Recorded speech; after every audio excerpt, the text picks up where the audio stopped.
నమో గురుభ్యః. మనము మన పోతన భాగవతంలో ఇప్పుడు 5వ స్కందంలో ఉన్నాము. దీన్ని గంగన గారు తెలుగులో అనువాదం చేసి ఇచ్చారు. అయితే తత్వపరమైన విషయం కాబట్టి మూలం నుంచే గ్రహిస్తూ ఉన్నాం మనము.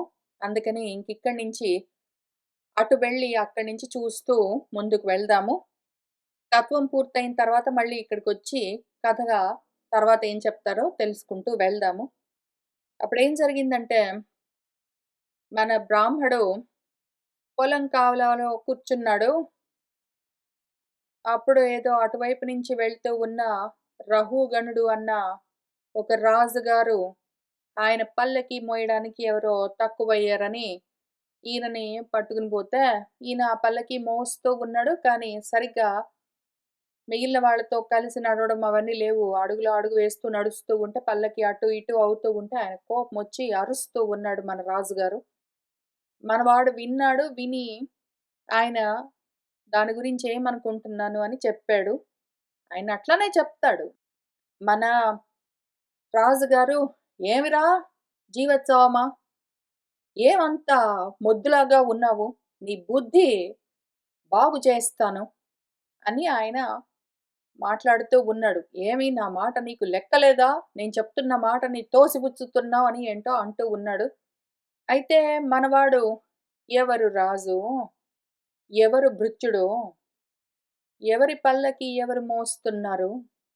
నన్ను నువ్వు బాగు చేసి, నాకు చికిత్స చేసి, నన్ను శిక్షించి, నాకు శిక్షణ ఇచ్చి, నన్ను బాగు చేస్తానంటున్నావు, చేయగలవా? నన్ను నువ్వు బాగు చేయడం అన్నది లేదు. ఒకవేళ చేస్తే గూడా దేన్ని జేస్తావు? ఈ దేహాన్ని జేస్తావు. ఈ దేహమేమో జడ పదార్థము. నువ్వు ఎంత చికిత్స చేస్తే మాత్రం, ఎంత దానికి శిక్షణలిస్తే మాత్రం బాగు చేయగలవా?"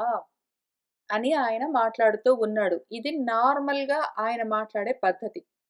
ఎందుకు అంటే ఆయన ఆత్మానాత్మ వివేకం చేసి, ఆత్మను, అనాత్మను విడదీసి చూసి, అనాత్మలను తోసి, ఆత్మగా మాత్రం ఆయన నిలిచి ఉన్నాడు. అటువంటి స్థితిలో ఉన్న ఆయన ఇట్లానే మాట్లాడతాడు. ఎవరేది పలకరించినా, పిలిచినా, ఏది చెప్పినా, ఆయన్ని తిట్టినా, తూలనాడినా, మెచ్చుకున్నా, ఆయన వాళ్ళు ఏది చేసినా సరే ఆయన ఇట్లానే మాట్లాడతాడు. ఆయన ఇట్లానే మాట్లాడుతూనే వస్తూ ఉన్నాడు. అయితే కానీ ఎవరు వింటారు? ఎవరు పట్టించుకోరు? ఎవరు పట్టించుకుంటారు అని 3 రకాల వాళ్ళు ఉంటారు. దీనికి మనకు 3 రకాల కథలను చెప్తూ వచ్చారు. 3 సెనారియోస్‌ని ఎక్స్‌ప్లెయిన్ చేశారు మన గురువుగారు వ్యాసుల వారు. ఒకటి దూషణము, ఒకటి భూషణము, ఒకటి తిరస్కారము అని చూసుకున్నాము. ఈ దూషణము, భూషణము, తిరస్కారము అన్న 3 గూడా మన బ్రహ్మము ఆయన వైపు నుంచి 3 ఒక్కటిగానే చూసాడు. ఆయన వాటికి ఒక్కదానికి గూడా ఆయన రియాక్ట్ కాలేదు. ఎందుకు? దూషణ, భూషణ, తిరస్కారాలు 3 కూడా దేహానికే, నాకు కావు అని ఆయన ఆ స్థితిలో ఉన్నాడు గాబట్టి, ఆయనకి మూడిటి వల్ల ఏమి మార్పు లేకుండా, వికారాలు లేకుండా ఉన్నది పరిస్థితి. ఆయన పరంగా విషయమది. ఇప్పుడు ఈ బయట నుంచి చూస్తున్న వాళ్ళెవరున్నారో, వాళ్ళకు మళ్ళీ అదే 3 సెనారియోస్‌లో మొదటి వాళ్ళు అన్న, తమ్ముళ్ళు, జ్ఞాతులు వాళ్ళందరూ ఎవరున్నారో, వాళ్ళు దూషిస్తున్నాం అనుకున్నారు. ఆయన వాళ్ళకు గూడా అదే చెప్తున్నాడు. "ఒరేయ్ మొద్దా, పిచ్చాడా, మూర్ఖుడా, జడుడా, మందుడా, అంధుడా, బదురుడా" అని వాళ్ళు ఎన్ని రకాలుగా పిలిచినా సరే, చెవిటాడా, మూగాడా, గుడ్డాడా అని వాళ్ళు ఎన్ని రకాలుగా పిలిచినా సరే, ఈయనేమంటున్నాడు? అంధుడెవరు? బధిరుడెవరు? జడుడెవరు? మూకవాడెవరు? నేనా? నాకు మూకత్వము, బధిరత్వము, అంధత్వము, జడత్వము మొదలైనవి ఉన్నాయా? ఒకవేళ ఉంటే అవన్నీ దీనికి కదా! నాకు కాదు కదా! అని ఇట్లానే మాట్లాడుతూ ఉన్నాడో ఏమో! అందుకని వాళ్ళు పిచ్చోడా, ఏవో పిచ్చి పిచ్చి మాటలన్నీ మాట్లాడుతావో, మేము చెప్పేదొకటి, నువ్వు మాట్లాడేదొకటి అని వాళ్ళు విసుక్కుని, కసురుకుని వాళ్ళు ఇంకా ఎక్కువగా నిందిస్తూ, తూలనాడుతూ ఆయన్ని దూషిస్తూనే ఉన్నారు. కాబట్టి ఈయన చెప్పేది ఒకటే చెప్తూ ఉన్నాడు. వాళ్ళకు అన్నలకి, తమ్ముళ్ళకు ఆయన ఇంట్లో వాళ్ళకి, ఆయన చుట్టుపక్కన వాళ్ళకి గూడా ఆయన ఇదే చెప్తున్నాడు. ఎవరిని మీరు మందుడు, మూర్ఖుడు, మొద్దు అని పిలుస్తున్నారు దీన్నే. నన్నా? నాకు మందత్వము, మూర్ఖత్వము, మొద్దుతనం ఎక్కడున్నాయి, జడత్వము లేవు గదా! అని ఇట్లానే చెప్తున్నాడాయన. ఆయనేం మాట మార్చట్లేదు.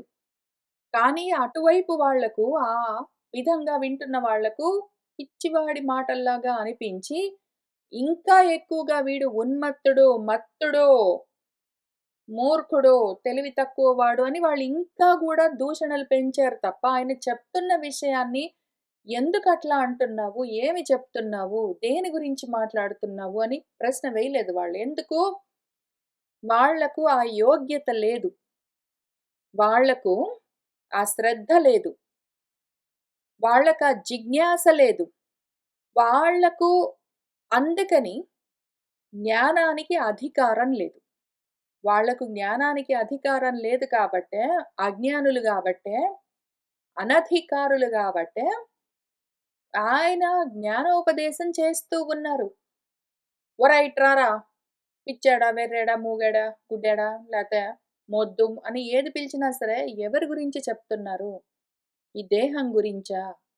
నాకున్నాయా అవన్నీ అని ఆయన చెప్తుంటే, అంతటి ఆత్మతత్వ విజ్ఞానాన్ని వింటూ గూడా మనవాళ్ళు ఏమి చెప్తున్నావు నువ్వు అని విచారించలేదు, కనుక్కోలేదు, అడగలేదు. అసలు శ్రద్ధగా వినను గూడా లేదు. ఇంకా ఎక్కువగా దూషించడమే చేశారు. కాబట్టి వాళ్ళు అనధికారులు. ఆయన చెప్పేది అట్లానే చెప్తున్నాడు. ఆయన ఆత్మతత్వ విజ్ఞానాన్నే ఉపదేశం చేస్తూ ఉన్నాడు. వాళ్ళకు వినడానికి ఆ అధికారం లేక, అయోగ్యత లేక వాళ్ళు పట్టుకోలేకపోయారు. కాబట్టి కర్మల్లోనే ఉండిపోయారు వాళ్ళు. ఆ తర్వాత రెండో రకం వాళ్ళు, ఈయన బానే బలంగా ఉన్నాడు, కాళీమాతకు బలిద్దాము అని తీసుకొని వెళ్లారు. అప్పుడాయన అసలేమీ మాట్లాడలేదు. ఉలుకు లేదు, పలుకు లేదు. వాళ్ళాయనతోటి ఏమీ మాట్లాడలేదు. తీసుకొని వెళ్లారు. స్నానాలన్నీ, అభ్యంగన స్నానాలన్నీ చేయించారు. అన్నాలన్నీ బెట్టారు. చక్కటి వస్త్రాలు, అలంకారాలన్నీ చేయించుకున్నాడు. ఆయన తీసుకొని వెళ్లి అక్కడ కూర్చోబెడితే కూర్చున్నాడు. ఒక్కసారైనా వాళ్ళు, "ఎందుకురా నీకు భయమనిపించట్లేదా? అట్లా ఎట్లా కూర్చున్నావురా తమకకుండా? ఎవర్రా నువ్వు?" అని అడిగి ఉంటే, అప్పుడైనా ఆయన ఇదే చెప్పేవాడు. "ఎవరికి మీరు అలంకారాలు చేస్తున్నది? ఎవరికి అన్నాలు పెడుతున్నది? ఎవరిని బలి ఇస్తున్నది? నన్నా? నన్ను బలివ్వగలరా మీరు? ఈ దేహాన్నా? ఇటువంటి జడ పదార్థమైన దేహాన్ని తీసుకుని వెళ్లి మీరు ఎంత అలంకరించి మాత్రం, ఎంతటి బలులిస్తే మాత్రం మీకు దానివల్ల ఏమైనా ప్రయోజనం కలుగుతుందా? మీరు బలివ్వవలసింది దీన్నా? మీరు అశ్వమేధం చేయవలసింది దేన్ని చెప్పు?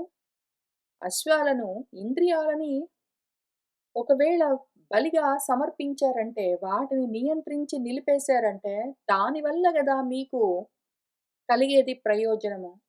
కేవలము జడ పదార్థమైన ఈ దేహాన్ని తీసుకుని వెళ్ళి, దానికి అలంకారాలు చేసి, అన్నాలన్నీ బెట్టి, దానికి బలి అంతా ఇస్తే మీకేమైనా ప్రయోజనం ఉంటుందా?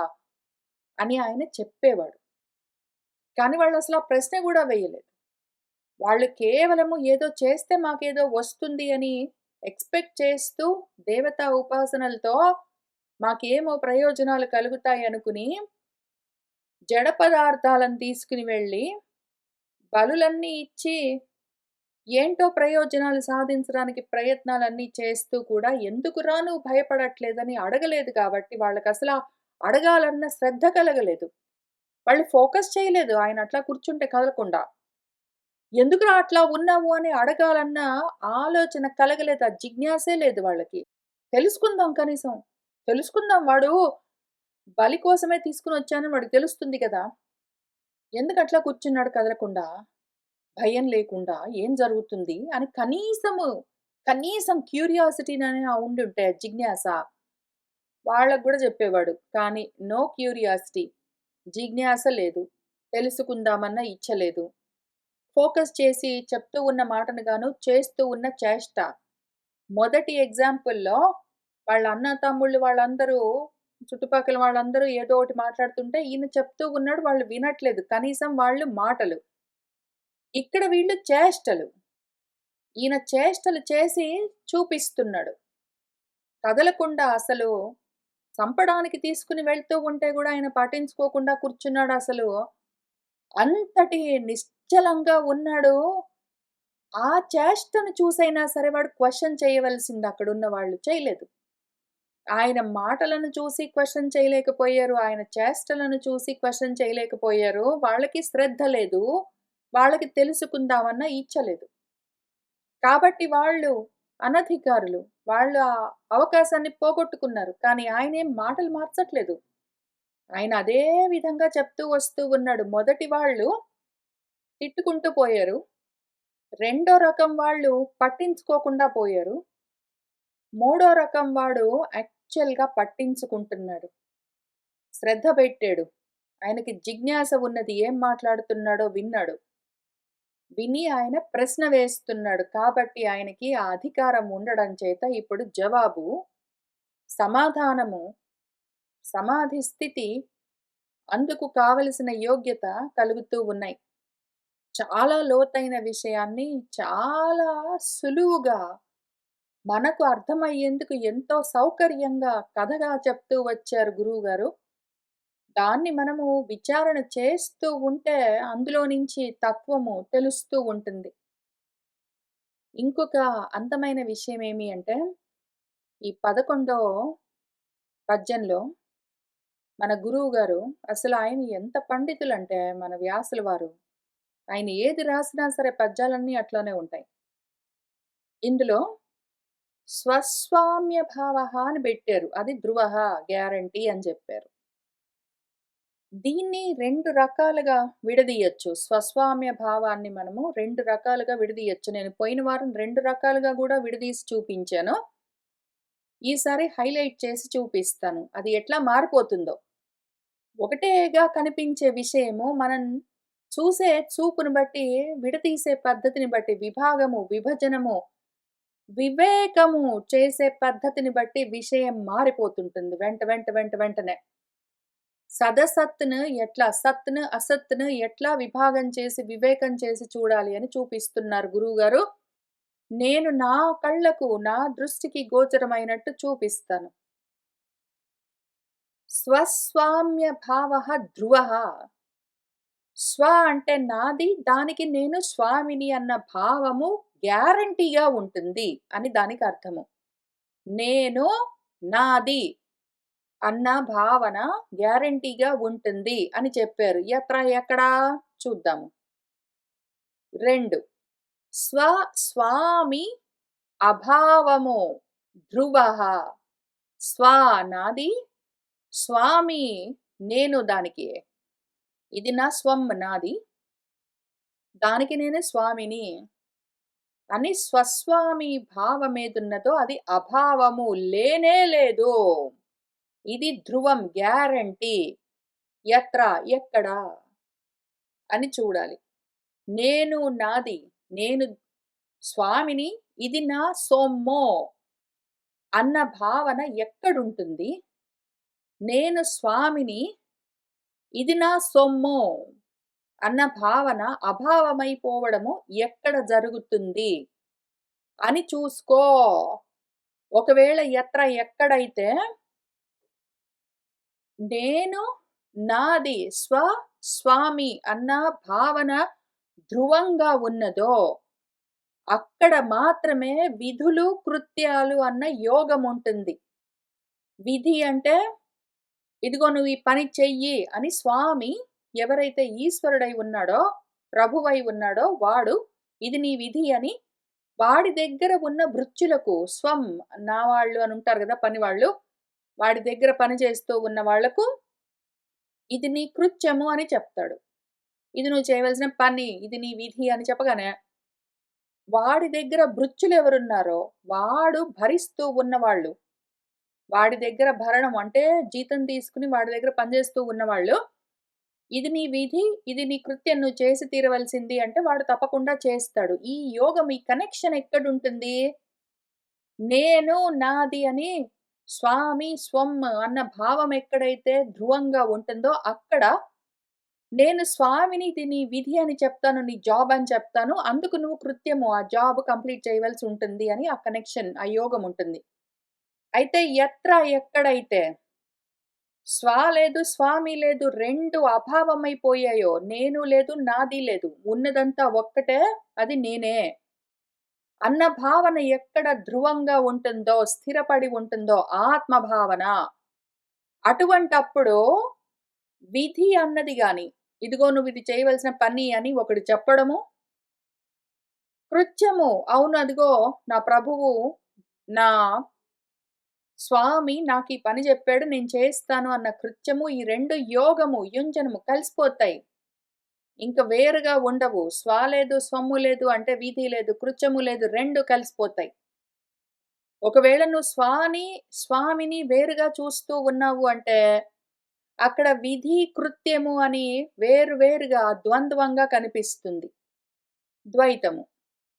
ఎప్పుడైతే సత్తే అసత్తుగా, అసత్ సత్తుగా వేరుగా నీకు ద్వైతంగా తెలుస్తూ ఉంటుందో, అప్పుడు స్వామి భావాలన్నీ ధ్రువంగా ఉంటాయో, అప్పుడు విధులు, కృత్యాలు అని లోక వ్యవహారాలతో యోగము. వీడెళ్లి వాడిని అడగడము, వాడెళ్లి వీడికి చెప్పడము, వీడు మళ్ళీ దాన్ని చేయడం ఇట్లాంటివన్నీ ఉంటాయి. ఏవో కనెక్షన్స్, బంధాలన్నీ ఉంటాయి. కానీ ఎక్కడైతే స్వస్వామి సంబంధాలన్నీ అభావమైపోయాయో, లేకుండా నశించిపోయాయో, అప్పుడు విధికృత్యాలు గూడా మొత్తం కలిసిపోతాయి ఇంకా. వేరుగా ఉండవు. ఉండడానికి అవకాశం లేదు. చెప్పేవాడెవడు? చేసేవాడెవడు? ఆ విధంగా ఉచ్యతే చెప్తారు అని జెప్పారు. ఒకటే విషయము. ఎట్లా మనము విడదీసి వివేకం చేసి చూస్తూ ఉన్నామో, అట్లానే ఆ విషయం మనకు పట్టుబడుతుంది. మన వ్యాసుల వారు ఈ పంచమ స్కందంలో, 5వ స్కందంలో చెప్తూ ఉన్న ప్రతిదీ కూడా 2 చెప్తారాయన. ఆత్మ, అనాత్మ 2 చెప్పి విభాగం చేసి, వివేకం చేసి చూపిస్తారు. సదసత్ వివేకం చేసి చూపిస్తారు. అక్కడే ఉంటాయి. అవే పదాలుంటాయి. అయితే మనం చూసే చూపుని బట్టి అవి 2 విడిపోయి వేరుగా కనిపిస్తాయి. లేదా ఏదో ఒకటే కనిపిస్తుంది. లేదా ఒకటి కూడా సరిగ్గా కనిపించదు. లేదా 2గా కనిపిస్తే అయథావత్తుగా కనిపిస్తాయి. ఇన్ని ప్రాబ్లమ్స్ ఉంటాయి. మనకు ఆ చూసే చూపు, వివేక విజ్ఞానము సరిగ్గా లేకపోతే ఏమవుతుందంటే, విడదీసి చూసుకోవడం సరిగ్గా రాదు. ఏదైనా ఒకటి తెలుస్తుంటుంది, రెండోది తెలీదు. అయితే అసత్తు తెలుస్తుంటుంది, సత్తు తెలియదు. లేదా సదసత్తులు తెలిస్తే 2 అయథావత్తుగా తెలుస్తాయి. లేదా తెలుస్తూ ఉన్న ఆ సదసత్తులు సరిగ్గా అర్థం చేసుకోవడం రాదు. ఇన్ని ప్రాబ్లమ్స్ ఉంటాయి. కాబట్టి ఇంక exceptionally impossible amount of focus అత్యవసరమై ఉంటుంది. ఇంక తట్టుకోలేనంత శ్రద్ధ, ఎంతో శ్రద్ధ పెట్టవలసి ఉంటుంది మనకు. మన గురువుగారు ఇందులో చెప్తూ ఉన్న విషయాల గురించి. కాబట్టి మనవాడు ఈ విధంగా నువ్వు చేస్తూ ఉన్న పని ఇష్టపేషము, కొట్టిన పిండిని కొడుతూ ఉన్నావు, దంచిన పిండిని దంచడం వల్ల లాభం లేదు. నన్నేమి శిక్షిస్తావు నువ్వు? నాకేమి చికిత్సలు చేస్తావు? ఒకేళ చేస్తూ ఉన్నది ఈ దేహానికైతే, దానికి నువ్వు ఎంత చికిత్స చేసినా, ఎంత శిక్షలు వేసినా, ఎంత శిక్షణలిచ్చినా పనిచేస్తాయా? పనికిమాలిన పని అని చెప్పాడు. పరమ జ్ఞానం ఇది. పరమ జ్ఞానము. ఆత్మానాత్మ వివేక జ్ఞానము. మనవాడు విన్నాడు. ఆయనకి పాపం ఈ శ్రద్ధ ఉన్నది, ఈ జిజ్ఞాస ఉన్నది. దాంతో వెంటనే కిందికి దిగొచ్చాడు. ఏదో పెద్ద కొండపైన నేను రాజుగారిని అన్న అభిమానంతో కూర్చున్నవాడు వెంటనే దిగొచ్చాడు కిందికి. ఇక్కడ పల్లకి దిగి రావడం ఒకటే గాదు. అహంకరించి నేను అన్న ఎత్తులో కూర్చున్నవాడు వెంటనే కిందికి దిగొచ్చేసాడు. అంతకన్నా ముందు స్తబ్దుడిగా ఉన్నాడు. ఇప్పుడు ఆయన అణకువ తెచ్చుకుని వంగి మన గురువుగారిని అడుగుతూ ఉన్నాడు. నాకు కొన్ని ప్రశ్నలున్నాయి గురువుగారు అని అడుగుతూ ఉన్నాడు. ఆయనేమంటున్నాడంటే, విగత స్మయము పాపం విగత నృపదేవ స్మయము. ఆయనకు నేను రాజును అన్న అస్మి భావన, రాజాభిమానము, పదవి అహంకారం ఇప్పుడు తొలగిపోయింది, విగతమయ్యింది. యాక్చువల్‌గా ఇక్కడ మన గురువుగారు ఎంత జాగ్రత్తగా ఉంటారంటే, వ్యాసుల వారు మనకు 2 రకాలుగా అర్థం చూసే అవకాశం ఉన్నది అన్నప్పుడు ఆయన అట్లా చెప్తూ ఉంటారు. కానీ 2 రకాలుగా గాదు. ఒకే రకంగా నేను చెప్తున్నట్టుగానే చూడు. నీ ఇష్టం వచ్చినట్టు గాదు. అని ఆయన ఒకే రకంగా అర్థం చెప్తున్నప్పుడు ఇట్లా క్లారిఫై చేస్తారు. వి అన్న ఉపసర్గకు విశేషేణ అని ఒక అర్థముంది. విగతము అని ఒక అర్థముంది. వి అన్నదానికి విశేషంగా అని ఒక అర్థము, లేకపోవడం అన్న అర్థము రెండున్నాయి. ఆయనకు కావాలంటే ఆయనేం చేయొచ్చు మన గురువుగారిక్కడ నృపదేవ స్మయః అన్న కన్నా ముందు వి అన్న ఉపసర్గను యాడ్ చేసేయొచ్చు. ఇక్కడ పాదమూలం ఉపసృతః క్షమాపయన్ వినృపదేవ స్మయః అని యాడ్ చేసేయొచ్చు. వినృపదేవ స్మయః అంటే విశేషమైన నేను నృపదేవుడిని, రాజును అన్న స్మయము, అస్మి భావనతో ఉన్నవాడు అని విశేషంగా ఆ రాజాభిమానము, పదవి అభిమానం ఉన్నది అని మనం అనుకునేందుకు వీలుగా వి అని ఊరుకుంటే అయిపోయేది. మనమే మళ్ళీ ఆలోచించుకుని అంటే ఈ వికి 2 అర్థాలున్నాయి. విశేషంగా అనే అర్థం ఉంది. విశేషం అంటే వేరు వేరుగా రకరకాలుగా రాజుగారిని అన్న అస్మి భావన ఉన్నది అభిమానము. అదొక అర్థం ఉంది. వి అంటే విగతము అంటే లేదు, లేకుండా పోయింది అని కూడా ఉన్నది. మనం ఏదైనా తీసుకోవచ్చు అని అర్థం చెప్పుకునేవాళ్ళము. కానీ అట్లాంటి ప్రమాదం కలగకుండా ఇక్కడ ఆయనే క్లారిఫై చేశారు. విగతము. వి అన్న ఉపసర్గకు అర్థం ఇక్కడ మీరు విశేషమనో ఇంకేంటో గాదు, విగతమని తీసుకోండి అని క్లారిఫై చేశారు. అంత జాగ్రత్తగా మనకు ఉపదేశం చేస్తూ ఉన్నారు గురువుగారు. ఎక్కడ మనం జారిపోకుండా ఆయన ప్రవచనం చేస్తూ ఉన్నారు. ఇంతకీ ఆయన ప్రవచనమేమి అంటే, మన రహుగణుడు అడుగుతున్న ప్రశ్న ముందు చెప్తూ ఉన్నారిక్కడ. కః త్వం నిగూఢః చరసి ద్విజానాం బిభర్షి సూత్రం కథమః అవధూతః కస్యాసి కుత్రత్యః ఇహాపి కస్మాత్ క్షేమాయ నః చేతసి న ఉత శుక్లః అని చాలా ప్రశ్నలు. అసలు ఎవరండి మీరు అని ఆ జిజ్ఞాస మొదలైంది. అసలు జిజ్ఞాస ఇక్కడ మొదలవ్వచ్చు. అంటే ఆత్మ గురించి నాకు చెప్పండి అని అక్కడికే వెళ్లి డైరెక్ట్‌గా కూర్చోక్కర్లేదు. జిజ్ఞాస ఎక్కడో దగ్గర మొదలవ్వాలి. తెలుసుకోవాలన్న ఇచ్చ. ఏమి వీడిట్లా మాట్లాడుతూ ఉన్నాడు? ఎవరికిరా నువ్వు నేర్పిస్తున్నావు? ఎవరికిరా శిక్ష వేస్తావు? ఎవరిని శిక్షిస్తావు? ఎవరికి శిక్షణ? చికిత్స దేనికిరా చేస్తున్నావు నువ్వు? అసలు ఈశ్వరత్వము, ఈశిత్వము ఎక్కడున్నాయిరా? ఏమిరా నువ్వు మాట్లాడుతూ ఉన్నావు? స్వస్వామి అభావమైపోయి ఉండగా, నువ్వొకవేళ ఉన్నదనుకుంటే గదా! స్వస్వామి భావన ఉన్నప్పుడు గదా విధికృత్యాలు ఉండేది. నువ్వేమిరా నాకు చెప్పేది? నువ్వు నాకు చెప్పగలవా? చెప్తున్నది దేహానికి కదా! అని అంటూ ఉంటే వెంటనే ఈయనకు ఫస్టొచ్చిన క్వెషనేమి అంటే మీకు బాగా తెలిసినట్టుందే గురుగారు. మొత్తం ఈ విషయాలన్నీ చాలా ఇంతగా మాట్లాడుతూ ఉన్నారు. ఇంక కూర్చొని నాకు ఆత్మ గురించి ఉపదేశం చేయండి. ఇంక చిన్నా చితకం ఎందుకు? అనాత్మలు అవన్నీ వద్దండి నాకు అవసరం లేదు. ఆత్మ గురించి నాకు ఏకంగా డైరెక్ట్‌గా ఉపదేశం చేయండి అని అడగొచ్చు. దాని పేరు అజ్ఞానము, అహంకారం మళ్ళీ. ఆయన అట్లా అడగలేదు. అసలు చెప్తున్న వాడిని ఎవరండి మీరు? ఎక్కడి నుంచొచ్చారు? నా కోసమే వచ్చినట్టున్నారే! అని ముందసలు ఆ వచ్చిన వాడిని కనిపిస్తూ ఉంటేనేమో చూసే రూపమేమో మట్టి కొట్టుకుని అయోమయంగా ఉంటే, ఆ లోపల ఉన్నదేమో అయోమయానికి విపరీతంగా అత్యంత చైతన్యమై ఉంటే, ఆ రెండింటికి సమన్వయం ఆయనకి కనపడకుండా ఉంటే, ఎవరండి మీరు? అని అక్కడి నుంచి మొదలుపెట్టాడు. అంటే నాకు దేహమే కనిపిస్తున్నదండి. ఆ లోపల ఉన్న మీరెవరు అని అడుగుతున్నాడాయన. ఇంక అక్కడి నుంచి అంతటి జిజ్ఞాస. అక్కడి నుంచి మొదలుపెట్టాడాయన జిజ్ఞాస. జ్ఞాతుమిచ్చా ఇంత మాత్రం జిజ్ఞాస మన వాళ్ళకి లేకపాయె. మన అన్నలకు, తమ్ముళ్ళకు, మన జ్ఞాతులకు, బంధువులకు, ఆయన చుట్టూ ఉన్న వాళ్లకు ఎవర్రా నువ్వు? ఇంతటి జ్ఞానంతో మాట్లాడుతూ ఉన్నావు. మళ్ళీ వాళ్ళు తక్కువ తెలివి కలిగిన వాళ్ళా? ఒక్కళ్ళైనా సరే.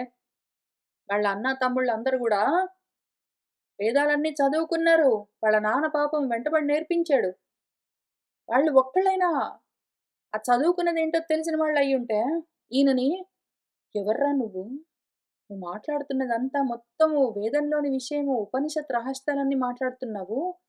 నీకేమిరా అర్థమవుతున్నది? మాకు చెప్తావా? ఎక్కడి నుంచొచ్చావురా నువ్వు? చూడ్డానికేమో ఇట్టా ఉన్నావు అయోమయంగా. అయోమయం అంటే ఐరన్. ఇనుప ముద్దలాగా, మొద్దులాగా కనిపిస్తూ ఉన్నావు పైకి. లోపల చూస్తూ ఉంటే నీ మాటలు మొత్తమంతా ఉపనిషత్ సారమై ఉన్నది. ఎవర్రా నువ్వు అని ఒక్క ప్రశ్న వేసుంటే ఆ జిజ్ఞాసతో ఎంత దూరం వెళ్ళేవాళ్ళు. ఆ ప్రశ్నే రాలేదు ఆ నోటికి. ఆ మనసుకి, ఆ బుద్ధికి. అట్లానే మన ఉపాసకులు గూడా వీడిని తీసుకొని వెళ్లి బలిచ్చేద్దాం సరే, ఆ బలి ఇవ్వడానికి ఏ పుస్తకాలు చదువుకొని ఉపాసనలు చేయమని రాసి పెట్టారో, నువ్వు ఇది చేసావంటే నీకదొచ్చేస్తుంది అని ఎక్కడ ఏ శాస్త్రాల్లో రాసారో, అదే శాస్త్రంలో ఆ చెప్తూ ఉన్న దాన్నంతా అనువాదం చేసి చూపించాక, నువ్వు ఇది దానం చేసావంటే నీకదొస్తుంది, ఇది బలి చేసావంటే అదొస్తుందని చెప్పి అనువాదం చేసి దాని తర్వాత ఇంక అవన్నీ చేస్తే అవన్నీ వచ్చేవి లేవురా నువ్వు కూర్చో అని అపవాదం చేసి అసలు దేన్ని పట్టుకుంటే ఏమొస్తుంది అని నేర్పిస్తారు. అదంతా చదువుకునే గదా వచ్చి ఆ కర్మకాండల్లో ఉన్న వేదాల్లో ఉన్న విషయాల్ని వాళ్ళు ఉపాసనలుగా చేస్తూ ఉన్నారు. కాళీ ఉపాసనలవన్నీ వాళ్ళకి చదువు తక్కువున్నదా? తెలివితేటలు తక్కువున్నాయా? కానీ వాళ్లకు శ్రద్ధ లేదు. శ్రవణం చేసే బుద్ధి లేదు. తెలుసుకుందామన్నా ఇచ్చ లేదు. ఆ నోటికి ఆ ప్రశ్నే రాలేదు. ఆ బుద్ధికి ఆ ఆలోచనే కలగలేదు. కాబట్టి వాళ్ళు గురువు అక్కడక్కడే తిరుగుతూ ఉంటే గూడా వాడుకోలేకపోయారు. మనవాడు పాపము ఆ శ్రద్ధ, ఆ జిజ్ఞాస ఉన్నవాడు కాబట్టి ఎవరండి మీరు అని అక్కడి నుంచి మొదలుపెట్టాడు. కహత్వం ఎవరు నువ్వో? నిగూఢః చరసి నిగూఢంగా నితరాం గూఢః బయట పడకుండా తిరుగుతూ ఉన్నావే. ద్విజానాం సూత్రం బిభర్షి ద్విజులు ధరించే సూత్రాన్ని, ఆ దారాన్ని, యజ్ఞోపవీతాన్ని ధరించావు. చూడ్డానికేమో ఏదో ద్విజులు ధరించే సూత్రాన్ని ధరించి ఉన్నావు. నిన్ను చూస్తూ ఉంటే, నీ మాటలు వింటూ ఉంటే అవధూతలాగా ఉన్నావు. వేదము లేదు. వేదం అధ్యయనం చేస్తూ ఉన్నవాళ్ళు, వేదాన్ని అనుసరించి కర్మలు చేస్తూ ఉన్నవాళ్ళు మాత్రమే ఆ యజ్ఞోపవీతాన్ని ధరిస్తారు. అసలు దాని పేరే యజ్ఞోపవీతము. యజ్ఞోపవీతము అన్న దానికి అర్థము చూద్దాం ఒకసారి జాగ్రత్తగా ఎవరు వేసుకుంటారు యజ్ఞోపవీతాలు అని. జంధ్యం అని పిలుస్తాము తెలుగులో. ఆ సూత్రం ఏదున్నదో దారాలు ఏదో ఎడమ భుజం వైపు నుంచి కుడి చేతి కింది వరకు అని వక్షస్థలానికి ఐమూలగా ధరించాలి దాన్ని అని ఒక నియమమున్నది. అది ఎవరికున్నది? ద్విజాతులకున్నది. ద్విజన్మలకు ఉన్నది. ఎవరైతే వేదాన్ని అభ్యాసం చేస్తూ, వేదాన్ని అధ్యయనం చేస్తూ, జ్ఞానపరంగా రెండో జన్మ ఎత్తి ఉన్నారో అటువంటి వాళ్ళందరూ ఆ సూత్రాన్ని ధరిస్తారు. అంటే ఏమి? అది చిహ్నము. దేనికి అంటే వాళ్ళు వేదాన్ని చదువుకున్నారు లేదా చదువుకుంటున్నారు. ఆ వేదంలో చెప్పిన యజ్ఞాలను, ఆ కర్మలను అనుష్ఠానం చేస్తూ ఉన్నారు అని అది గుర్తు. వేదోక్తమైన కర్మలను మేము అనుష్ఠానం చేస్తూ ఉన్నాము అని చూపించడం కోసము ఆ సూత్రాన్ని, ఆ దారాలను ధరిస్తారు. ఎప్పుడైతే వాళ్ళు బ్రహ్మచర్యంలో ఉన్నప్పుడు దాన్ని ధరించడం మొదలుపెడతారు. ఎందుకంటే వేదాన్ని ధరించడం మొదలుపెడతారు కాబట్టి. బ్రహ్మాన్ని ధరించడం అంటే వేదాన్ని ధరించడం అంటే వేదాన్ని అధ్యయనం చేసి బుద్ధిలో ధరించడం అని అర్థం. ఆ వేదాన్ని ధరించడము మొదలుపెట్టగానే ఈ యజ్ఞాన్ని ధరించడం మొదలుపెడతారు. ఆ యజ్ఞంగా మేము కర్మలు చేస్తూ ఉన్నాము వేదంలో చెప్పిన విధంగా అని దానికి గుర్తుగా ఈ సూత్రాన్ని ధరిస్తారు. ఎట్లా ధరిస్తారు ఆ యజ్ఞాన్ని, ఆ వేదాన్ని? ఉపవీతము. ఉప అంటే సమీపే అతి దగ్గరగా అని అర్థము. వీతము అంటే ధరించడము అని అర్థం. మళ్ళీ వీతము అన్నదానికి 2 అర్థాలున్నాయి. వీతము అన్నదానికి 2 అర్థాలున్నాయి. వీతము అంటే ధరించడము, చుట్టుకోవడము అని అర్థమున్నది. వీతము అంటే విగతము, లేకుండా పోవడము అని అర్థమున్నది. వీతరాగ భయక్రోధః స్థితధీః మునిః ఉచ్యతే అని చెప్పినప్పుడు వీతరాగ భయక్రోధాలన్నప్పుడు రాగ భయక్రోధాలు వీతము, విగతమైపోవడం, లేకుండా పోవడము అని అర్థం. కానీ ఇక్కడ యజ్ఞోపవీతము అన్నప్పుడు బ్రహ్మచర్యాశ్రమంలో వాళ్ళు ఉపసమీపే దేనికి? వాళ్ళ హృదయానికి, మనస్సుకి దగ్గరగా సమీపంగా దాన్ని ధరించాలి గాబట్టి ఉపవీతం అంటే చుట్టుకోండి. మీకు అత్యంత సన్నిహితంగా మీకు అతి దగ్గరగా ఉపసమీపంగా దాన్ని చుట్టుకోండి. దేన్ని? యజ్ఞాన్ని. అంటే ఏమి? వేదాన్ని. వేదాన్ని గుండెలకు అంత దగ్గరగా ధరించండి అని దానికి అర్థం. యజ్ఞోపవీతం అంటే యజ్ఞకాండ భాగంతో, కర్మకాండ భాగంతో కూడి ఉన్న వేదాలను అంత దగ్గరగా మీకు ఉంచుకోండి, ధరించండి అని దానికి అర్థం యజ్ఞోపవీతానికి. వాళ్ళు ఆ యజ్ఞోపవీతాన్ని ధరించి ఆ బ్రహ్మచర్యాశ్రమంలో చదువుకోవడం. దీన్ని వేదాన్ని చదువుకుని వేదంలో చెప్పిన విధంగా అనుష్ఠానం చేయడం మొదలుపెట్టి, తర్వాత అట్లానే వాళ్ళు గృహస్థాశ్రమంలోకి వెళ్తారు. మళ్ళీ గృహస్థాశ్రమంలో కూడా వాళ్ళు వేదంలో చెప్పిన విధంగానే కర్మకాండలను ఆచరిస్తూ ఉంటారు కాబట్టి, మళ్ళీ వాళ్ళు గూడా అట్లానే ఉపసమీపే ఆ యజ్ఞాన్ని అంటే వేదాన్ని మేము ధరించాము అని చూపించడానికి ఉపవీతం చేస్తారు. దాన్ని దగ్గరగా చుట్టుకుంటారు. అట్లానే వాళ్ళు వానప్రస్థాశ్రమంలోకి వెళ్ళినప్పుడు కూడా వేదంలో చెప్పిన విధంగా చేయవలసిన క్రియలు ఉంటాయి. అగ్ని కార్యాలు మొదలైనవి కాబట్టి అప్పుడు కూడా వాళ్ళు ఉపసమీపే దాన్ని వీతం చేస్తారు, చుట్టుకుంటారు. అయితే ఎప్పుడైతే వాళ్ళు సన్యాసాశ్రమంలోకి వెళ్తారో ఇంక యజ్ఞ కర్మలు లేవు వాళ్ళకు. కర్మలు లేవు వాళ్ళకు సన్యాసంలో. వేదంలో చెప్పిన విధంగా కర్మలు అనుష్ఠానం చేయవలసిన పని లేదు. అందుకని వాళ్ళకింకా యజ్ఞోపవీతం ధరించవలసిన అవసరం లేదు. ఉండదు. ఇంక అప్పుడేమవుతుందది? యజ్ఞోపవీతం అవుతుంది. యజ్ఞము అంటే ఆ యజ్ఞానికి చిహ్నంగా ఉన్న సూత్రము ఉపసమీపే వీతము ధరించవలసిన అవసరం లేదు. ఇంకా విగతమైపోతుంది. అవసరం లేకుండా పోతుంది. అందుకని దాన్ని యజ్ఞోపవీతం అని పిలుస్తారు. అది నువ్వు ధరించావు. చూస్తేనేమో అవధూతగా ఉన్నావు. ఆ యజ్ఞము లేదు, ఉపసమీపే లేదు, వీతము లేదు. దాన్ని ధూతము విదిలించేసావు నువ్వు. దాన్ని దులిపేసావు. మొత్తం కర్మల్ని అంటే కింద, కింద నుంచి మొదలుపెట్టి మొత్తం కర్మలన్నింటిని ధూతము విదిలించేసావు నువ్వు. అటువంటి నువ్వు కర్మలన్నింటినీ వదిలిపెట్టి ఉన్న నువ్వు, ఎందుకండి మరి ఈ కర్మలకి గుర్తుగా ఉన్న ఆ సూత్రాన్ని ధరించావు? నాకేమీ అర్థం గావట్లేదు. ఈ కర్మల కోసం సూత్రాన్ని ధరించిన దేహమేదో వేరేగా ఉన్నట్టుంది. మీరు అందులో నిగూఢంగా చరిస్తూ ఉన్న అవధూతలు మీరు వేరేగా ఉన్నట్టున్నదండి. ఆయనకు అంత మాత్రం తెలివితేటలున్నాయి. కళ్ళు తెరుచుకుని దేహాన్ని మాత్రమే కాదు, దేహంలో ఉన్న తత్వాన్ని కూడా ఉన్నది అని తెలుస్తున్నది. లోపల ఉన్నదేంటో తెలియట్లేదు. అది ఎట్లా ఉన్నదో తెలియట్లేదు. అది మొత్తం శాంతం ఆయనకు అర్థం కావట్లేదు. కానీ బయట కనిపిస్తున్నది మాత్రమే గాదు, లోపలేదో ఉన్నదని తెలుస్తున్నదాయనకి. బయట సూత్రం కనిపిస్తున్నదండి. సూత్రం కనిపించడానికి అర్థమేమి అంటే, కర్మల్లో ఉన్నాను నేను, వేదోక్తమైన కర్మలు చేస్తున్నాను అని గుర్తుగా ఆ సూత్రం ఉంటుంది. చూస్తేనేమో ఈ సూత్రం ఉన్నదండి. కానీ మీ మాటలు వింటేనేమో మీరు అవధూత అని తెలుస్తున్నది. ఇవన్నీ దులిపేశారని తెలుస్తున్నది. మీరు ఎవరండి ఇంతకీ? రికన్సైల్ చేసుకోలేకుండా ఉన్నాను. కస్యాసి ఎవరి వారై ఉన్నారండి మీరు? కుత్రత్యః ఇహ ఎక్కడ్నించి వచ్చారండి ఇక్కడికి? కుత్రత్యః కస్మాత్ ఎందుకొచ్చారండి? ఎందుకని? ఎక్కడి నుంచి? ఎవరి వారై ఉండి ఇక్కడికి వచ్చారు? అసలు ఎవరండి మీరు? ఎవరైనా సరే గురువుగారండి, మీరు కస్మాత్ ఏ కారణానికైనా రావచ్చు. మీరు కుత్రత్యః ఎక్కడి నుంచైనా రావచ్చు. మీరు కస్యాసి ఎవరి వారైనా అయి ఉండొచ్చు. మీరు ఏ కులమైనా అయ్యుండొచ్చు. హంసల కులం కావచ్చు, వానర కులం గావచ్చు, ఏ గ్రూప్ అయినా గావచ్చు. మీరు ఎవ్వరండి ఆ విషయం నాకు కావాలి. కానీ మీరు ఎవరైనా సరే నేనేమనుకుంటున్నానో తెలుసా గురువుగారు?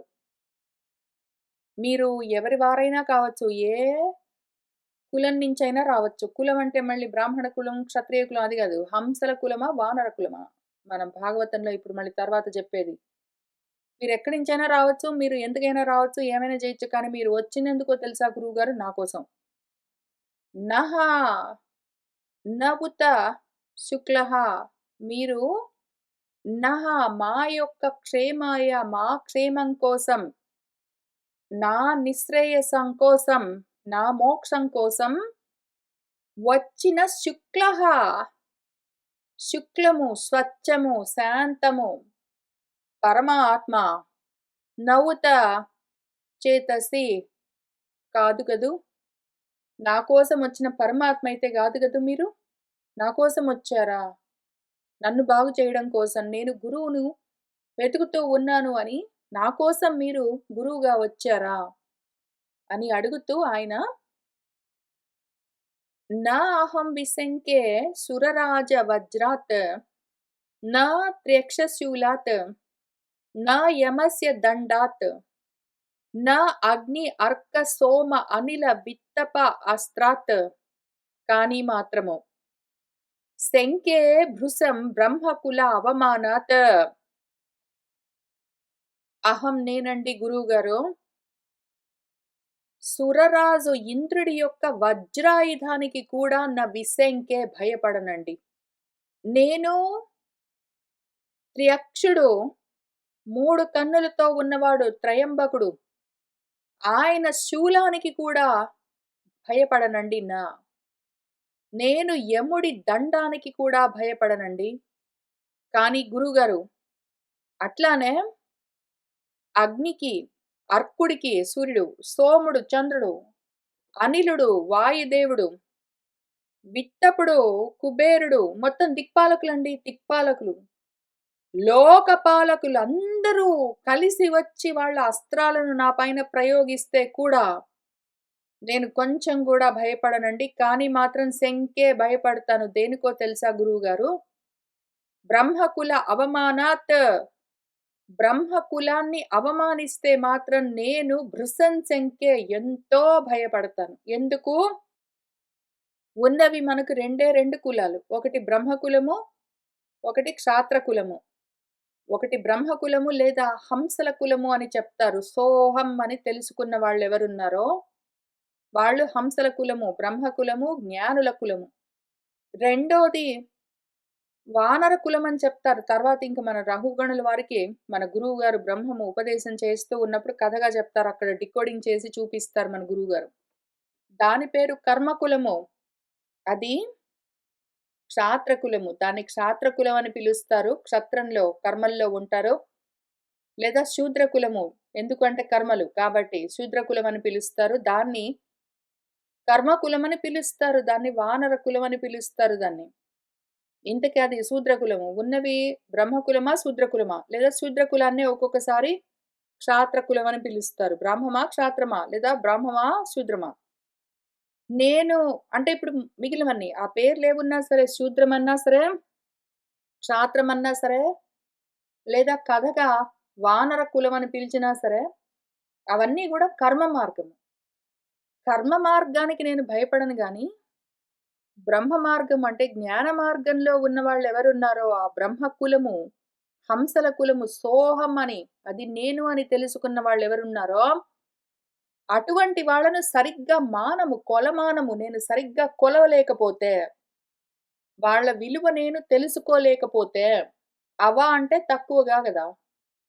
కిందుగా అనర్థం. బహు అంటే చాలా ఎక్కువగా.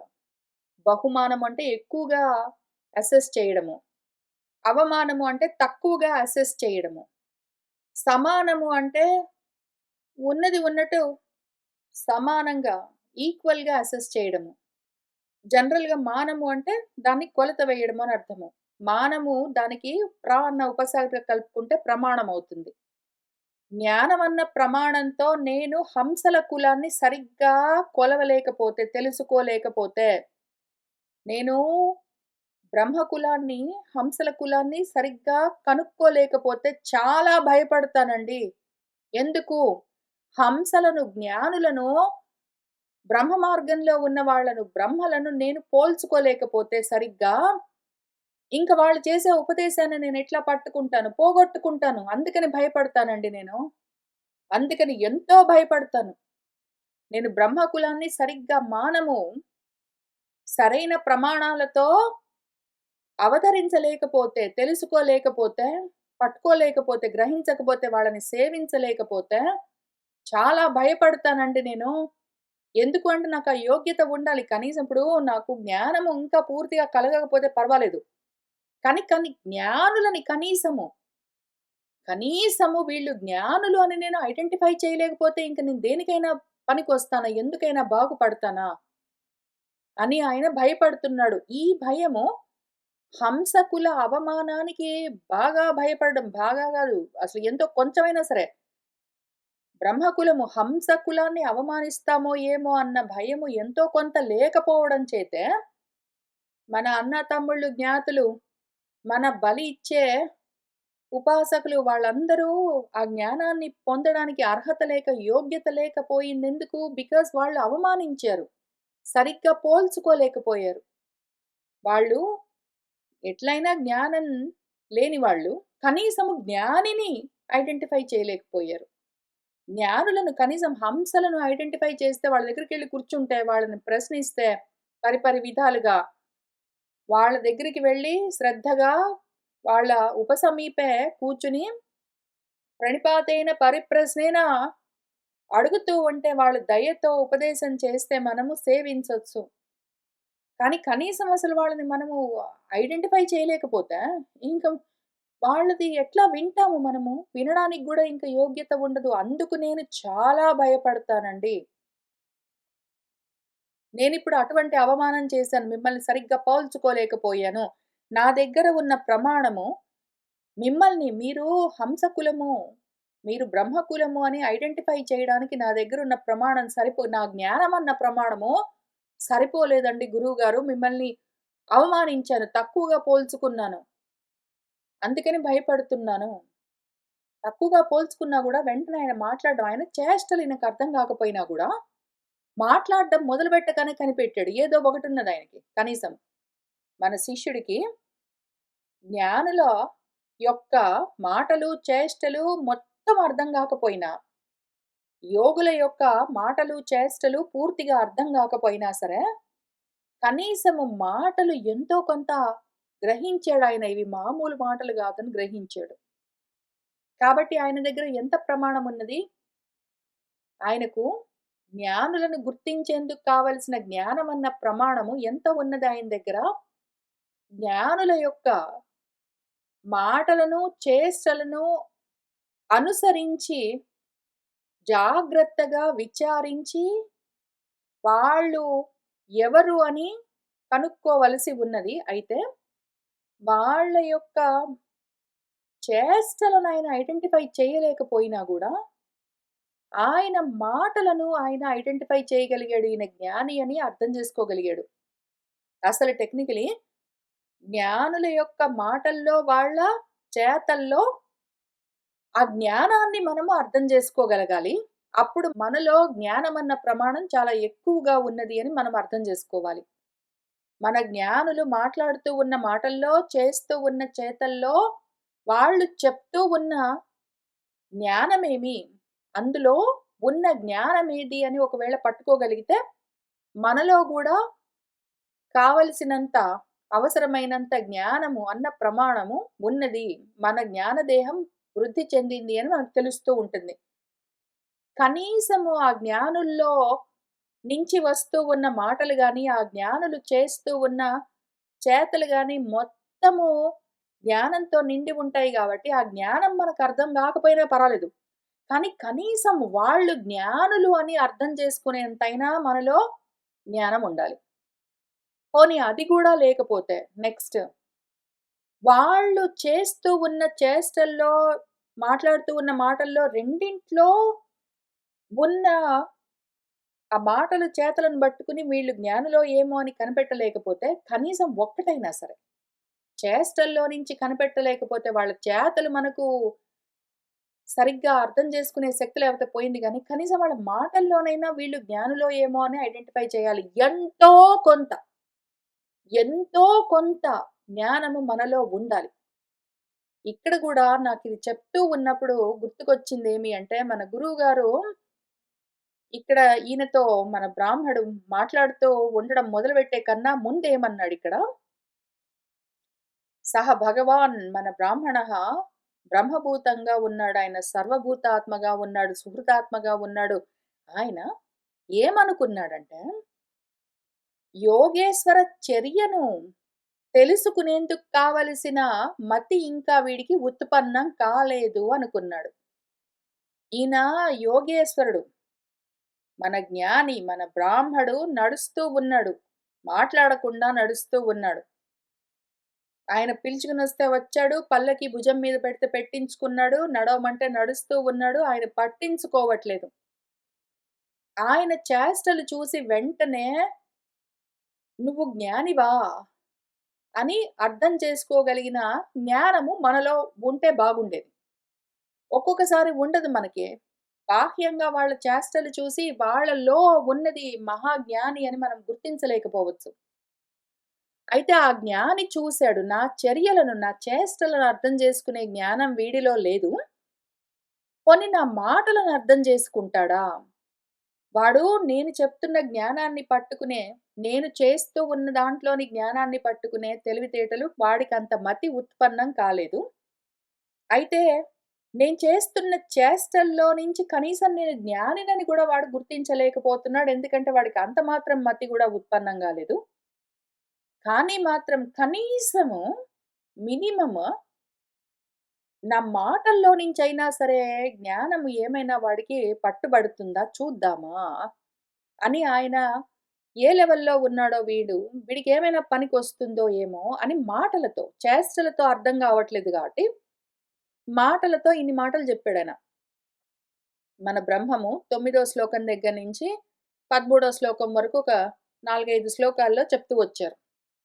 మనవాడికి మాటలు అర్థమయ్యాయి.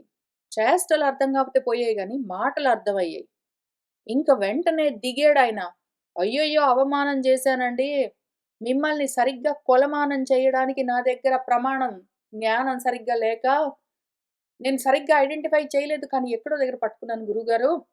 మీరు పరమజ్ఞానులని నాకర్థమయ్యింది అని ఐడెంటిఫై చేశాడు. అందుకని అంత మాత్రం జ్ఞానం ఉంది ఆయన దగ్గర. ఎందుకైనా మంచిది. ఇంత మాత్రం మనలో ఉందా లేదా అని మనం గూడా చూసుకోవాలి. బికాజ్ జ్ఞానాన్ని పట్టుకోలేకపోతే కనీసం జ్ఞానులను పట్టుకునే తెలివితేటలైనా ఉండాలి.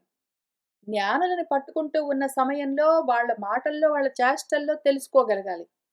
వాళ్ళ మాటల్లో, చేష్టల్లో ఎక్కడో దగ్గర మనకు తెలియకుండా పోయింది అంటే ఇంక దానికి నిజంగా భయపడాలి.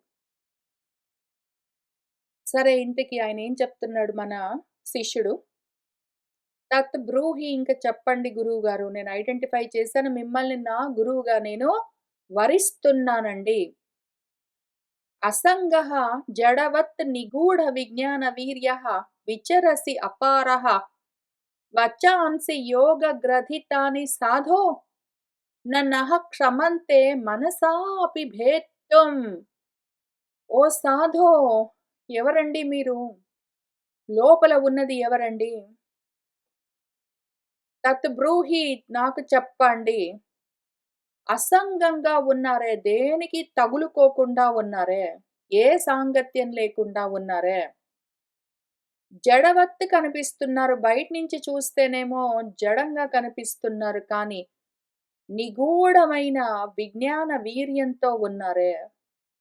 విజ్ఞానము, వివేక జ్ఞానంతో ఉన్నారు. ఆత్మానాత్మ వివేకం చేసి చూస్తూ ఉన్నారు లోపల. బయటికి చూస్తే జడంలాగా కనిపిస్తూ ఉన్నారు. అపార మీరు అపారంగా ఉన్నారే. మీ జ్ఞానం యొక్క పారాన్ని మీరు ఎవరు అన్న జ్ఞానాన్ని పొందడానికి నేను తగినంత జ్ఞానంతో లేనండి. మీరు అపారంగా ఉన్నారు. నేను మిమ్మల్ని చేరుకునేందుకు వీలు లేకుండా ఉన్నారు. ఆ విధంగా విచరసి తిరుగుతూ ఉన్నారు. నన్ను దాటిపోయి ఉన్నారండి. నేను మిమ్మల్ని సరిగ్గా పోల్చుకోలేకుండా ఉన్నాను. పారం ఎప్పుడు తెలుస్తుంది అంటే, మనకు ఆ ప్రమాణంతో కరెక్ట్‌గా కొలమానం వేసేందుకు ఆ శక్తి ఉండాలి. దాన్ని మించి ఉంటేనే మనం దాన్ని తెలుసుకోగలము. ఇప్పుడు ఒక నది ఉన్నదనుకోండి. ఆ నదికి ఇవతల పారంలో నిలబడి, అవతల పారాన్ని చూడగలము. ఎందుకు అంటే, మన చూపు అన్న ప్రమాణం ఏదున్నదో మానము, దానితో అదిగో ఇది ఇవతల గట్టు, ఇటు సైడ్ నేనున్నాను. అదిగో అది అవతల గట్టు అటు సైడు అక్కడ ఆ చెట్ల దగ్గర ఉన్నది, ఆ ఇసుక తిన్నెల దగ్గర ఉన్నది, ఆ గడ్డి దగ్గర ఉన్నది అని తెలుసుకునే జ్ఞానం అన్న ప్రమాణంతో, నా చూపు అన్న ప్రమాణంతో అవతల పారాన్ని నేను ఇవతల నిలబడి తెలుసుకోగలను. లేదా నేను ఇవతల పారం నుంచి అవతల పారం దాకా వెళ్లి నేను తెలుసుకోగలను. ఒకవేళ నా చూపు అన్న మానము, ఆ కొలమానము కొలత వేయడానికి కావలసిన ప్రమాణం ఏదున్నదో అది, లేదా దాన్ని తెలుసుకోవడానికి కావలసిన జ్ఞానము అన్న ప్రమాణము, అవి నాకు సరిపోయినంత లేవనుకోండి. అటువంటప్పుడు ఆ పారం నాకు తెలియదు. నేను ఏదో ఒక సముద్రానికి ఇక్కడ ఈ బీచ్ ఒడ్డున నిలబడి, ఆ సముద్రం యొక్క అవతలి పారాన్ని చూడగలనా? చూడలేను. ఎందుకు? నా చూపుకు అంత మానము వేసే శక్తి లేదు. దానికి ఆ ప్రమాణం లేదు. నా చూపుకు ఇక్కడి నుంచి అక్కడి దాకా చూడగలిగే శక్తి లేదు.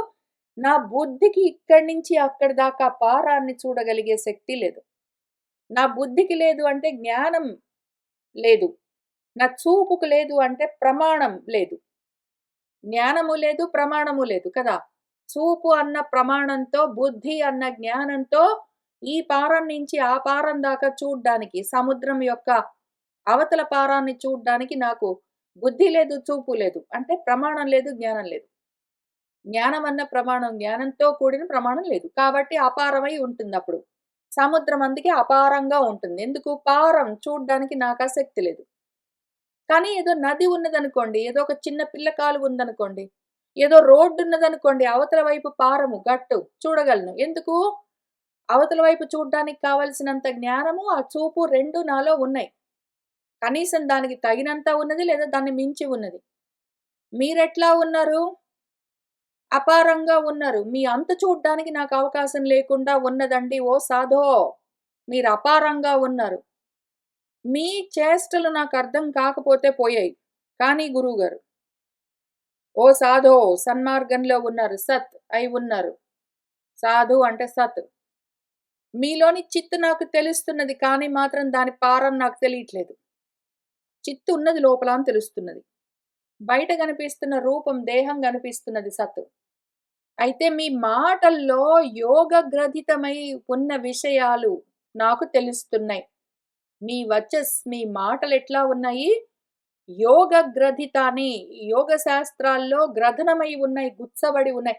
మీ మాటల్లో యోగమంతా గుచ్చబడి ఉన్నదండి. తెలుస్తున్నదా గురువుగారు? మీరు మాట్లాడుతున్న ప్రతి మాట యోగమై ఉన్నదండి. యోగమంతా పూసగుచ్చినట్టు మీరు గుచ్చారు మీ మాటల్లో. తెలుస్తున్నదా గురువుగారు? అట్లా ఉన్నాయి మీ మాటలు. యోగాలండి. యోగాలన్నీ గుచ్చారు మీ మాటల్లో. నాకంత శక్తుందా గురువుగారు పట్టుకునేంత? మీ మాటలు వింటూ ఉంటే మీరు జ్ఞానులని తెలుస్తూ ఉన్నది. కానీ మీరు ఏమి చెప్తున్నారో అర్థం కావట్లేదు గురువుగారు. నా కళ్ళెంబడి నీళ్ళొస్తున్నాయి. మనసాపి ఎంత బుద్ధి పెట్టి ఆలోచించినా సరే, మీ మాటల్లోని ఆ తత్వాన్ని భేత్తం దాన్ని ఓపెన్ చేసి, బద్దలు కొట్టి దాన్ని ఓపెన్ చేసి, పదాలని ఓపెన్ చేసి మాట్లాడుతూ ఉంటే, ఆ మాటల్ని బద్దలు కొట్టి అందులో నుంచి తత్వాన్ని బయటికి తీయాలి. తీయడానికి కావలసిన జ్ఞానం అన్న ప్రమాణం ఎక్కడున్నదండి? ప్రమాణంతో కూడిన జ్ఞానం ఎక్కడున్నది గురువుగారు నాకు? మాకు ఆ క్షమ, ఆ దక్షత లేదండి. నా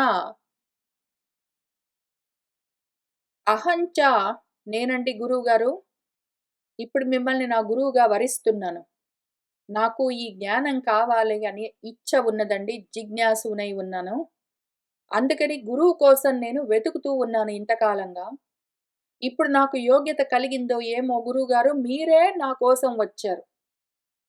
అహంచ యోగేశ్వరం ఆత్మతత్వవిదాం మునీనాం పరమం గురుం వై ప్రష్టుం ప్రవృత్తః కిమిహ అరణం తత్ సాక్షాత్ హరిం జ్ఞాన కళావతీర్ణం. అహంచ నేనెవరో చెప్తాను వినండి గురువుగారు. ఎవరైనా యోగేశ్వరులు ఉన్నారా? ఎవరైనా యోగులు ఆత్మతత్వాన్ని తెలుసుకున్న వాళ్ళు ఉన్నారా? యోగేశ్వరులు ఉన్నారా? ఆ ఆత్మతత్వ వేత్తలెవరున్నారో మునులు, ఆత్మతత్వాన్ని తెలుసుకున్న వాళ్ళు, ఆత్మతత్వాన్ని మననం చేస్తూ ఉన్న వాళ్ళెవరున్నారో, వాళ్లకు కూడా పరమ గురువై ఉన్న ఏ గురువు గారు నాకు ఈ ఉపదేశం చేస్తారో కదా అని వెతుకుతూ ఉన్నాను. ఎవరైనా నాకొక పరమ గురువు దొరికితే, ఆ పరమ గురువు ఎట్లా ఉండాలి? నేను అడుగుతూ ఉన్న విషయము పూర్తిగా ఆత్మతత్వము. అందుకని సాక్షాత్తుగా హరి అయితేనే తప్ప, నాలోని అజ్ఞానాన్ని హరించేవాడైతేనే తప్ప, జ్ఞాన కళావతీర్ణం, జ్ఞాన కళతో అవతరించినవాడు, జ్ఞానమే ఇప్పుడు నాకు ఉపదేశం చేయడం కోసము కళగా అవతరించి కర్మగా వచ్చి ఏదో ఒక రూపంలో నాతో మాట్లాడాలి కదండీ గురువుగారు. జ్ఞానము మౌనంగా ఉంటుంది. జ్ఞానం అట్లా దాని పాటికి అది ఉంటుంది. నాకర్థం కావట్లేదు. ఆ ఆత్మతత్వ విజ్ఞానాన్ని నాకర్థమయ్యే విధంగా నాకు నేర్పించడం కోసం, ఉపదేశం చేయడం కోసం మరి ఆ పని చెయ్యాలి అంటే కర్మగా అవతరించాలి. దిగి రావాలి అదే జ్ఞానం. ఆ రకంగా ఆ జ్ఞానము ఇప్పుడు నాకు ఉపదేశం చేయడం కోసం పరమ గురువై అవతరిస్తే, అటువంటి గురువును చేరి నేను ఒక ప్రశ్నను ప్రస్తుం ప్రశ్నించడం కోసం ప్రవృత్తః కోరుకుంటూ ఉన్నానండి. పరమ గురువులు, ఆత్మ విజ్ఞాన తత్వాన్ని తెలిసిన వాళ్ళు, ఆచార్యులై నాకు దాన్ని ఉపదేశం చేయడానికి నా కోసం దిగి వచ్చిన వాళ్ళను, నా గురువులను ఒక ప్రశ్న వేయాలని కోరుకుంటున్నానండి. ఆ ప్రశ్న ఏమి అంటే గురువుగారు, కిమ్ ఇహ అరణం ఇంతేనండి నా క్వెషన్. మొత్తం నా క్వెషన్ ఇంతే. కిమ్ ఇహ అరణం ఇక్కడ అన్నింటికి అరణం అంటే శరణం అంటే ఆధారం అయి ఉన్నది ఏది? అన్నింటికి ఆధారం ఏది? మూలమేది? అని నా ప్రశ్న గురువుగారు. అది అడగాలని నేను గురువు కోసం కోరుకుంటే మీరే నాకు గురువై వచ్చారు. అందుకని చెప్పండి గురువుగారు. ఈ ప్రశ్న ఉన్నది నాకు. అరణం కిం? అన్నింటికి ఆధారమేది? సహ వై భవాన్ లోక నిరీక్షణార్థం అవ్యక్తలింగః విచరతి అపి స్విత్ యోగేశ్వరాణం గతిం అంధబుద్ధిః కథం విచక్షీత గృహానుబంధః. సహ వై భవాన్ మీరు లోక నిరీక్షణార్థం జీవులను అనుగ్రహించడం కోసమే అవ్యక్తలింగః మీరు ఎవరు అన్న చిహ్నాలన్నీ వ్యక్తం కాకుండా దాచివేస్తూ ఉన్న ఈ రూపంలో నా కోసం అవతరించి విచరతి అపిస్విత్ తిరుగుతూ ఉన్నారా? మిమ్మల్ని నేను కనుక్కోగలనా గురువుగారు? యోగేశ్వరుల యొక్క గతిని, వాళ్ళ గమనాన్ని, వాళ్ళ స్థితిని, వాళ్ళేమి చేస్తున్నారు? వాళ్ళ ఆత్మస్థితి ఎటువంటిది? వాళ్ళు ఏమి చెప్తున్నారు? ఏమి అని తెలుసుకునేందుకు కావలసినంత జ్ఞానము నాకింకా లేదండి గురువుగారు. నేను అంధబుద్ధినై ఉన్నాను. అంధబుద్ధి అని చెప్పారిక్కడ. అంధబుద్ధి, అంధుడు అనగానే వెంటనే కళ్ళు కనిపించకుండా ఉన్నవాడు అని అర్థమున్నది.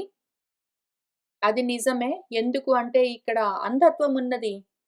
నేను జ్ఞానమన్న ప్రమాణంతో మీ పారాన్ని చూడలేకుండా ఉన్నాను. మీలోని జ్ఞానాన్ని తెలుసుకోలేకుండా ఉన్నాను. కనీసం జ్ఞాని అయి ఉన్న మీరు ఎవరు అని కూడా నేను గ్రహించలేకుండా ఉన్నాను అని చెప్తూ ఉన్నాడు. కాబట్టి ఆయనకు జ్ఞానము లేదు కాబట్టి అజ్ఞానమన్న అంధత్వము, చీకట్లతో నిండి ఉన్నది ఆయన బుద్ధి. అవును నిజము. అయితే ఈ అంధబుద్ధి, అంధః అన్న పదాన్ని మన వ్యాసుల వారు మాటి మాటికి వాడతారు. దానికి మళ్ళీ 2 రకాల అర్థాలున్నాయి. ఒకటి అంధస్ అంటే చీకటితో కప్పేసేది, అంధయతి అంధత్వాన్నిచ్చేది అని ఒక అర్థమున్నది. అంటే కనిపించకుండా చేసేది అని అర్థమున్నది. రెండోది అంధస్ అంటే అద్భక్షణే అని అనుభవాలు పొందుతూ ఉండేది అని ఒక అర్థమున్నది. మీకు ఉపయోగకరంగా ఉండడం కోసం అప్పుడప్పుడు ఎవరైనా చెక్ చేస్తూ ఉన్నవాళ్ళు ఈ అర్థాలు, ఎందుకంటే మన వ్యాసుల వారు ఇంకా ఆకాశమై రాసిచ్చారు మనకు భాగవతము. మనకు తెలిసిన అల్పమైన ఒకటో రెండో ప్రాపంచికమైన కొన్ని అర్థాలను పెట్టుకుని ఆయన చెప్తూ ఉన్న ఈ తత్వాన్ని పూర్తిగా తెలుసుకోవడం కష్టం. ఈ అపారమైన దాన్ని పారం చెయ్యాలి అంటే మాత్రం మనకు ఈ పద్ధతులు ఏవైనా ఉండాలి. అందుకని చూపిస్తాను. ఇక్కడ సంస్కృత్ డిక్షనరీ డాట్ ఆర్గ్ అని ఒకటి ఉంటుంది. ఇందులో మీరు ఇక్కడికి వెళ్ళి సంస్కృత్ డిక్షనరీ డాట్ ఆర్గ్‌లో అంధస్ కావాలి కాబట్టి ఏ దగ్గర నొక్కి ఆ పేజ్‌లో చాలా వస్తాయి. ఏ తోటున్న పదాలు మొత్తము మన భాగవతంలో, మన భగవద్గీతలో ఎక్కడెక్కడ ఆ పదాలని వాడారు అని చెప్తారు. అక్కడికెళ్ళి ఫైండ్ చేశారనుకోండి, అంధ్ అని, ANDH అని అప్పుడు వస్తాయి. ఇక్కడ చూసారా అంధస్ అని ఉంది గదా! అది ఓపెన్ చేసి చూడండి. నేనిక్కడ ఓపెన్ చేసి చూపిస్తున్నాను. అంధహ అన్న దానికి పదానికి బ్లైండ్ అంటే అంధత్వము, చూడలేకపోవడము, చూపు లేకపోవడము అన్న అర్థంతో కొన్ని చోట్ల. అంధహ అన్నప్పుడు తినడము, అనుభవము, అదుభాక్షణే అన్న అర్థంతో కొన్ని చోట్ల. ఎస్‌బి అంటే శ్రీమద్ భాగవతము. ఎస్‌బి అంటే భాగవతము. బీజీ అంటే భగవద్గీత అట్లా ఉంటాయి. అంధహ అన్నప్పుడు ఒక్కొక్క చోట కళ్ళు కనిపించకపోవడం అన్న అర్థంలో, ఒక్కొక్క చోట అనుభవాలు, భోజనము, భక్షణే అనుభవించడం అన్న అర్థంతో అట్లా ఉన్నాయి అని ఇంతకు ముందు గూడా నేను అక్కడక్కడ వచ్చినప్పుడు ఈ 2 అర్థాలతో చెప్తూ వచ్చాను. అనుభవాలతో ఉన్నవాడు అంటే ప్రాపంచికమైన విషయాల్ని అనుభవిస్తూ ఉన్నవాడు అంధుడు. ఎందుకు అంటే అదుభాక్షనే అనుభవిస్తున్నవాడు. వాడి బుద్ధి ఎప్పుడైనా సరే మందగించే ఉంటుంది. వాడికి ఆత్మను తెలుసుకునేందుకు కావలసిన జ్ఞాన ప్రకాశం ఉండదు గాబట్టి అంధత్వము, చీకట్లే ఉంటాయి. ఆ 2 ఉంటాయి. అంధత్వము ఇక్కడ అంధత్వానికి ఒక్కటేసారి 2 అర్థాలుంటాయి. వాడికి ఆత్మానుభవం లేకపోవడం కాబట్టి గుడ్డితనము, ఆ చూపు లేదు. వాడికి ప్రాపంచిక అనుభవాలున్నాయి కాబట్టి ఆ అనుభవాలు అంధత్వము అంటే అదుభాక్షణే అనుభవాలు. ఆత్మానుభవం లేకపోవడం చేతనే అనాత్మానుభవాలన్నీ ఉంటాయి. ఆత్మానుభవం లేకపోవడం గుడ్డితనము, చీకట్లు, అంధత్వం. అనాత్మానుభవాలతో కూడి ఉండడము అజ్ఞానంతో కూడిన అదిగో అంధత్వం. కాబట్టి అటువంటి అంధత్వంతో నిండి ఉన్న బుద్ధి అండి నాకు. ఆత్మానుభవం లేదు. అనాత్మలతో వాటి అనుభవాలతో నిండి ఉన్నది. అనాత్మ విషయాల గురించిన అనుభవాలు కావాలి. ఆత్మ గురించిన అనుభవం లేదు. ఆ రకంగా ఉన్న నేను గృహానికి అనుసరించి గృహాన్ని పట్టుకుని బంధనాలన్నీ పెట్టుకుని గృహానుబంధః గృహంతో, ఈ దేహమన్న గృహంతో, ఈ ఇల్లన్న గృహంతో, ఇదిగో ఈ ప్రపంచమన్న గృహంతో, గృహము అంటే ఏదైతే గ్రహిస్తుందో అని అర్థం, పట్టుకుంటుందో అని అర్థం. గృహము అన్న దానికి అర్థమే అది. ఏదైతే గ్రహిస్తుందో దాని పేరు గృహం. ఆ రకంగా గ్రహించేదేదున్నదో అటువంటి గృహంలో నేను బద్ధుడినయ్యి, మందబుద్ధుడినయ్యి, అంధబుద్ధుడినయ్యి ఇటువంటి స్థితిలో ఉన్నాను. మీ గతి నాకెట్లా తెలుస్తుంది? కథం విచక్షిత, ఎట్లా విచక్షణ చేయగలను? వేరు చేసి చూసుకోగలను? నాకు చాత గావట్లేదు. నాకు హెల్ప్ చెయ్యండి అని ఆయన అడుగుతూ ఉన్నాడు. ఇంకిక్కడి నుంచి ఇక్కడ ఒక ప్రశ్న అడిగాడు గదా! కిమిహ హరణం, అన్నింటికి ఆధారం ఏది అన్నాడు గదా! అన్నింటికి అంటే ఏది? మొత్తం జగత్తంతా. మన గురువుగారేమో మిగిలిందంతా అసలు అసత్ అన్నాడు. అసత్ ఎట్లానండి? నిజంగా ఉన్నది గదా జగత్తు అని ఇక్కడ కొన్ని ప్రశ్నలు మొదలుపెడుతూ ఉన్నాడు మన శిష్యుడు. ముందు ప్రశ్నలను జాగ్రత్తగా విచారణ చేద్దాము. అట్లా అయితేనే గురువుగారు ఏమి ఉపదేశం చేస్తున్నారో మనం జాగ్రత్తగా గ్రహించవచ్చు. అందుకని ప్రయత్నం చేస్తూ వెళ్దాము. ఇవాల్టికి ఇక్కడికి ఆపుతున్నాను. శుభం భవతు.